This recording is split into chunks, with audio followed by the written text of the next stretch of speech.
I think Pradeep did a fantastic session before this, where he talked about the whole concept of AI for data, and I loved that session, Pradeep. Amazing. And it actually lays a very interesting foundation to what I'm going to talk about next, because I'm going to talk about AI for the enterprise, right? And in a sense, it's about architecting the enterprise for AI. My talk is more, my thought process is a little bit more out into the future for what it is. Pradeep was a little more grounded in terms of near-term thinking, in terms of what you have to start thinking about, what you have to do now, what it is. So what we'll start with, so first, announcement. We have an AI Exchange hackathon going on at Google. You have an opportunity to participate in the hackathon and win $40,000 worth of prizes. $40,000, not rupees, dollars worth of prizes, and also funding opportunities. And you'll be working for solutions for many of these enterprise companies and business opportunities and solutions that you build on these. So please can register if you want to participate. It's an amazing opportunity for you to take. So if you want more details, please come to the Google Cloud booth out there. We have friends of mine who are colleagues of mine who are there who can explain about this to you. So I'm going to first point out to something Kevin Kelly. I don't know how many of you know Kevin Kelly. Kevin Kelly started the Wired magazine long ago. And in 2005, he wrote an article, and then he talked about the Netscape IPO and things like that. And this is a paragraph from that particular article he wrote in 2005. He said, "We are teaching the machine to give names to images. And then the thickening links between caption and picture form a neural net that can learn. Think of 100 billion times per day, humans click on a web page as a way of teaching the machine what we think is important. Each time we forge a link between words, we teach it an idea." Every time you click on something, you're teaching the machine an idea. And what we did from 2005 onwards? We clicked, right? And we gave it an idea. And today, that information has been beautifully packaged, encompassed, and you have this LLM today, right? We gave the machine an idea. And you're now tapping into that idea to say, hey, and it's effectively compression of information. If you think about it, it was a tremendous compression of information that occurs inside an LLM, which you ask for a question, and voila, comes out an answer, and you're like, oh, this sounds like Turing test has been passed. Right? Literally amazing, right? So how does it impact us from an enterprise IT standpoint? Many of you, I'm sure, some of you have been practicing enterprise IT through several decades now, and if you look at it, enterprise IT was very different before internet and mobile. If you actually were in enterprise IT way back 96, 97, 95, 94, I'm not sure how much part of this room would have been in that era, but if you are, you would really realize consumer engagement meant store, print, or call centers. There's no mobile apps, there's no internet. You literally walk into a store to buy something, you would get a catalog or a nice big brochure home and you would look at it. That was consumer engagement. You would have an out-of-home hoarding or a television ad and things like that, right? Okay, by the way, these images are generated using Image Gen 3 on Gemini. So the prompt that I used to generate it is right below, right? So if you do see it, if you want to understand, hey, where do you get these images? That's how you can use synthetic images these days. You don't have to cut copy from Google Images anymore, right? So that's literally how it was. And then what happened was we went ahead and said, oh, we're going to engage with consumers now. We have internet. We're going to build websites. And then enterprise IT got shot, because there was no rules on how do you build a firewall that faces outwards. There was no enterprise practice that said, how should a firewall behave when IT systems are exposed externally? And then we put our first web server, got hacked, and then we said, aha, we need a way to deal with it. And then somebody said, hey, you know what? I can't train my end users. Consumers can't be trained. Enterprise IT was used to the idea we will build an IT system, give it to our employees, and we will train them, do change management with them. But you can't go to your consumer and say, I'm going to train you.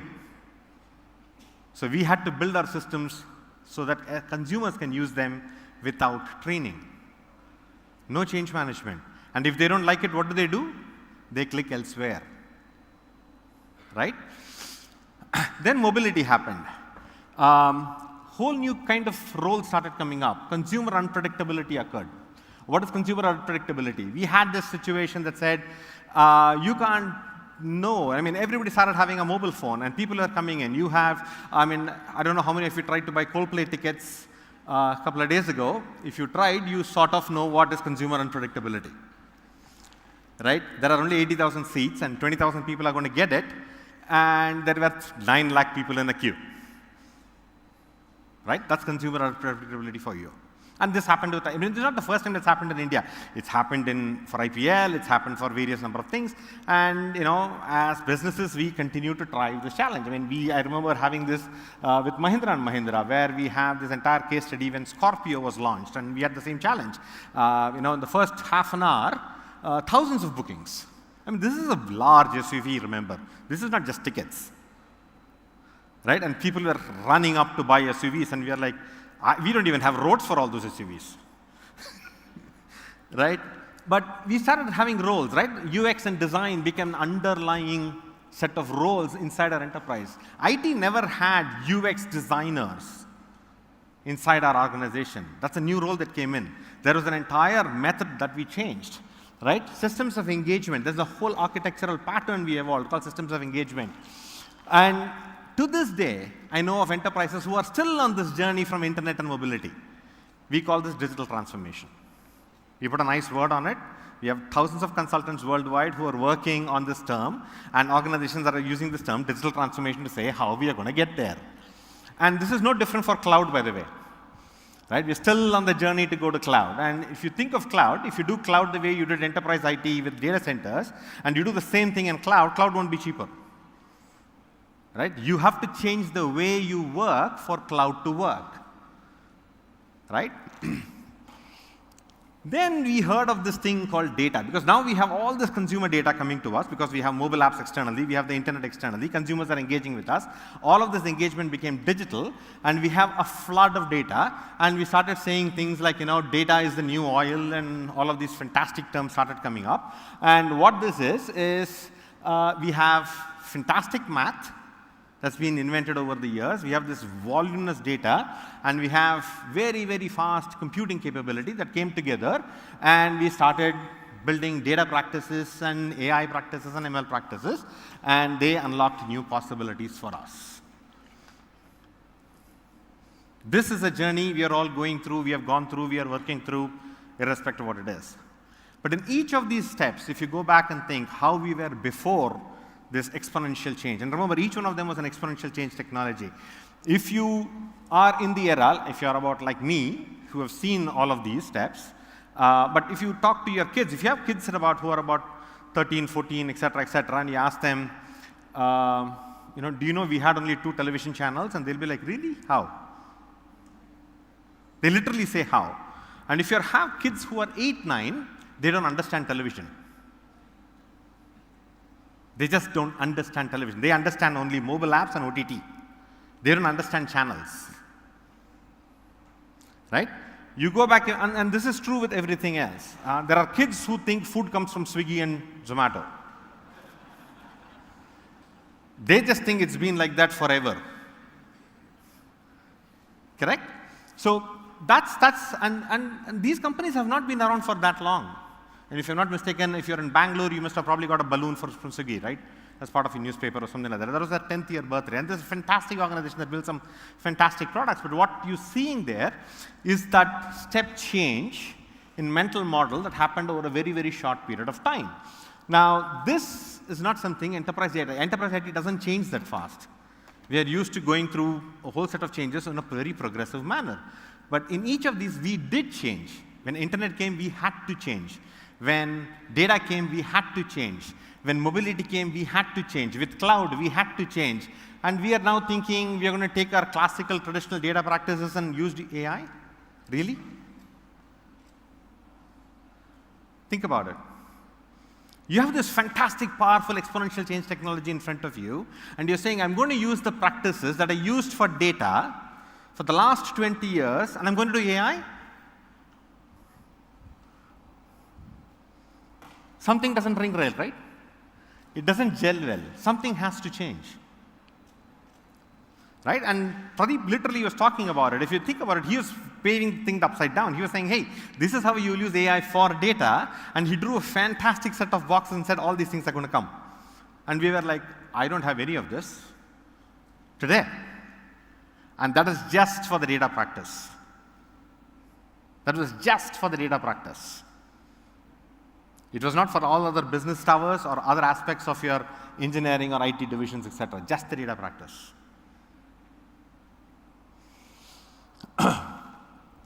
So the question that a lot of times I'm getting asked by customers is, hey Madhu, is this AI real? Are we seeing these changes? I mean, we are doing these POCs, etc., but I don't have a lot of these things. It's not necessarily working. But I have 185 real-world Gen AI use cases from world's leading organizations right now that we have published. That URL, you can go to bit.ly, Gen AI use case, and you will see the list there.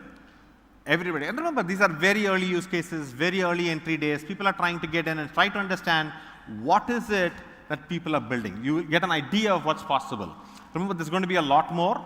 We're going to explode. This is 2008 Mobile Apps 101 era. This is Internet 1997, the early website equivalent. Correct? That's how early we are on the journey. So what I want to give you is a view of how enterprise IT could change. And this is my favorite problem in enterprise IT, right? Travel and expense reports. The one that everybody hates.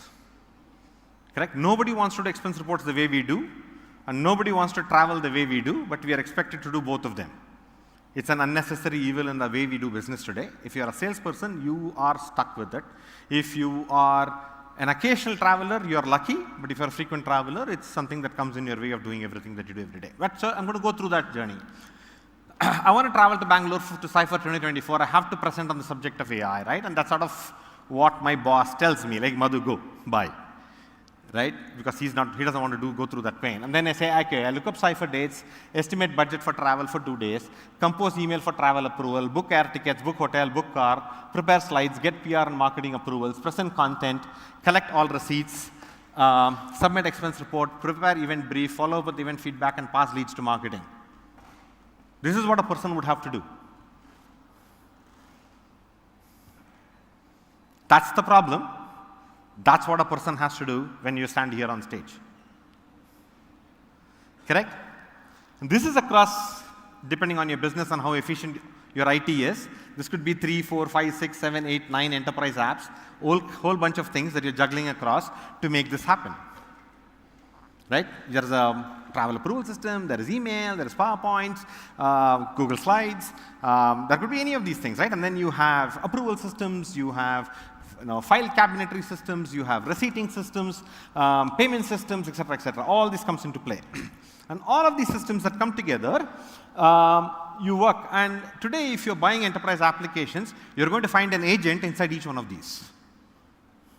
And you'll have to tell each one, very specifically, hey, I'm going to go to Cypher 2024. I'm trying to do this. Can you help me prepare a slide? Oh, I'm going to Cypher 2024. Can you help me do travel planning? I am going to Cypher 2024. Can you help me do these receipts?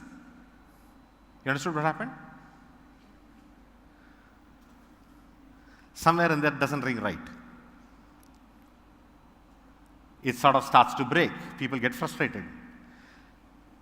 What does it ring in your first thing? Hey, I don't put an agent inside every one of my tool. Yes, that's an acceleration mechanism. It will work.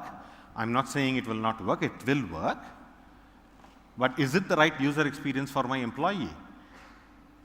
Now let's go external. You want to place order for food. I have a chat service. Fantastic. I placed order. The food is not getting delivered. Do I now go to a customer agent and start have another conversation, or do I talk to the same agent I placed the order with? What is the right consumer experience? What do you expect? If you expect something, that is the same thing your employees are expecting of you in IT, by the way. Just because you took the other side of the seat doesn't change. Correct? You want to talk to the same agent somewhere. But that's not what we build. We put an agent in every single block. So I go to Gemini Advanced and I say, I have to travel to Bangalore September 25 for 2 days for Cyber 24. I need air tickets from Delhi, hotel for this trip. Gemini goes to Google Flights, figures out my flights, goes to Google Hotels, figures out and gives me my options. Right? Now, can I continue to say, okay, for this journey, I want to prepare slides.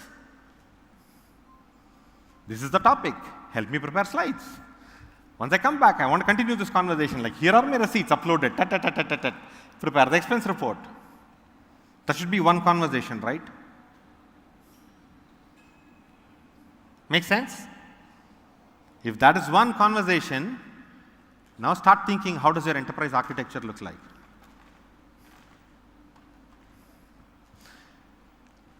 Does your expense report application now have a UI? If you're going to chat via Gemini to that expense report application, where I'm going to go into Gemini, upload my receipts and say, prepare an expense report on this, does your expense report application have a UI? We don't know. Maybe, maybe not. Does your booking system have a UI in this example? Suddenly something starts to change, right? Flipping model. What happens is, in the world of AI, an agentic framework, etc., you start having this construct of a single console, several extensions that start working together, extensions, agents, you have different names for them, gems in Google, etc., etc., etc. But at the end of the day, you have these pieces that come together and orchestrate the outcome that you want. And if that's how it's going to be, what is that? Is it a single console experience? Is it a multi-console experience? Maybe just 2, 3 consoles, not just one console? Is it 100 consoles? Today, our enterprise applications have 30 consoles an employee. The experience changes. We have to think through that. So, for example, in Gemini, when I go in there, it says, how can I help you today? And I can start with any of these gems. Extensions connect to Google services. You can build new gems. You build your own expert on any topic. It could be built by any business user. It doesn't have to be built by only an IT person. The whole idea is to build by an enterprise user. Now, what happens if you give this power to a business user and say, hey, you know what? Go ahead and build your own specialization agent, specialized agent for your business function and role for different things you do in your org. How many agents do you think will you have in your enterprise? If you're at $5 billion enterprise, I will count anything less than 10,000 would be underestimate.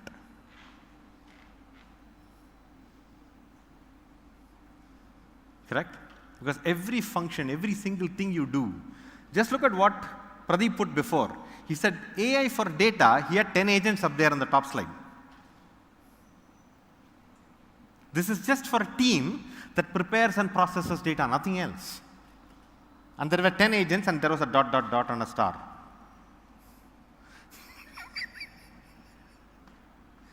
Happens, right? That's how many. We will, and remember, you don't have to go through a hiring approval to build agents. Huh? So you will build agents. You will build a lot of them. And they're very easy to build because AI will help you build agents. And therefore, we will have a lot of agents. That starts happening. And we have multimodal. In a world of multimodal, and remember that this is happening today, right? We have a world of multimodal. What's going to happen is you can go in any form of input and generate any form of output. That means I can have conversation, text typing, images, going in a unified conversation that comes out in a multimodal unified conversation out. Right? And this is something that everybody is starting to see. This will get more and more interesting. That means if I want to file my expense report, I'm not going to go in there and say, I want you to prepare. I'm going to talk saying, I want you to prepare an expense report. Here are my receipts. I'm going to upload the receipts. Once the receipts are in, it's going to prepare. Like, no, you change the cost center code to this, and then it's going to do, and it's going to come back to me in voice. It's going to come back to me in text, and I'm going to create, I'm going to approve it, and then it's going to go to my manager for approval, and it's going to go boop, boop, boop, boop, boop. Maybe a manager will not approve, and he will have an agent that looks at expense reports and say, hey, I remember sending Madhu an email that said he has to go to this conference, and it's going to auto-approve, as long as it's in policy. It's my own manager's agent. Possible? Now you start seeing how that world starts to look. This starts happening. UX design, therefore, changes. How do journeys start and end? Think about it. Today, journeys start and end in a particular way. We expect an entry point, we exit at a specific point. We have these identified in journey flows. This changes in the world of agents and AI. Humans drift in and out in conversations. Therefore, you need the ability to go restart conversations. Right? These start becoming very important part of the conversation. And then we build purpose-built UI. Agents can have purpose-built UI. For example, this is Google Slides.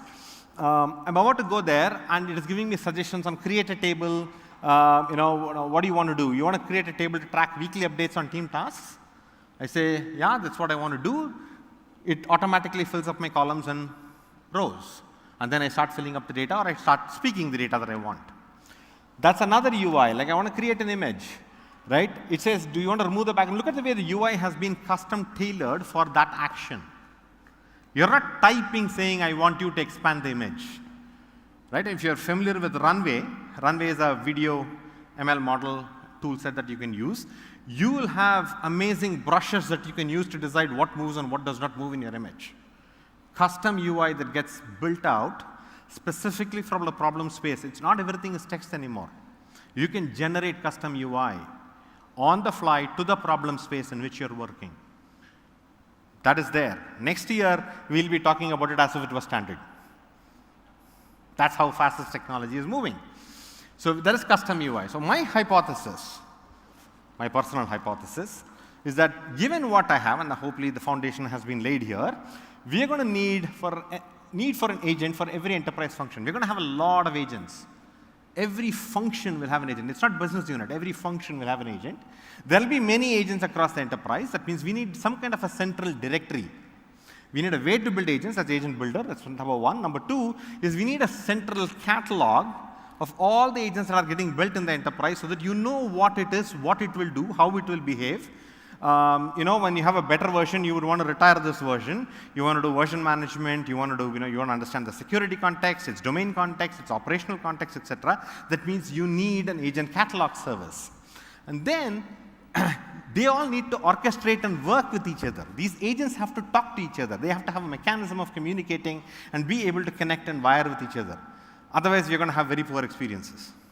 So you need an orchestrator that will do this in a very seamless fashion. Right?